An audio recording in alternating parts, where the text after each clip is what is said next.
গোপালগঞ্জের বাকশালীদের এবার কড়া হুঁশিয়ারি দিলেন পিনাকি ভট্টাচার্য। নিজের ফেসবুক পেজে একটি পোস্টের মাধ্যমে পিনাকি লিখেছেন, গোপালগঞ্জের কারফিউ তুলে নেন, এটা অদরকারি, নো ক্র্যাকডাউন, আমরা হাসিনা না, গোপালগঞ্জে আমরা আবার যাব, দরকার হইলে ঘাটি গায়রা থাকবো, আমরাও দেখা নিব গোপালগঞ্জের বাকশালীদের কত দম আছে। অন্যদিকে ক্ষমতা আর পুলিশ ছাড়া আওয়ামী লীগকে বিধবা নারীর মতো অসহায় বললেন ইলিয়াস। সাংবাদিক ইলিয়াস হোসাইন বলেন, বিএনপি জামায়াত এখনো চায়নি, তাই টুঙ্গিপাড়া টিকে আছে।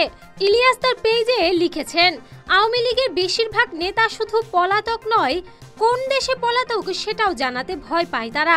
তারপরেও ফেসবুকে পোস্ট করে, গোপালগঞ্জে গেলে নাকি কি করবে, তোমাদের আব্বাকে প্রিয় ডালিম ভাই মেরে মুখে লাথি দিয়ে 3 দিন মাটিতে ফেলে রেখেছিল, তোরা কিছু করতে পারিসনি।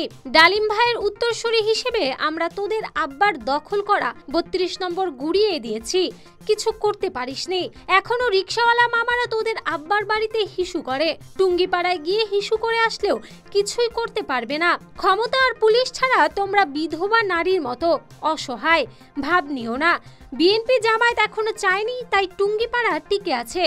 বেশি বাড়াবাড়ি করলে টুঙ্গিপাড়ার অবস্থাও 32 নম্বর বানায় দিব। সম্প্রতি গোপালগঞ্জে হামলার পরপরই পিনাকি ভট্টাচার্য ও সাংবাদিক ইলিয়াস হোসাইন নিজেদের মনোভাব তাদের সোশ্যাল মিডিয়ায় এভাবেই প্রকাশ করেন।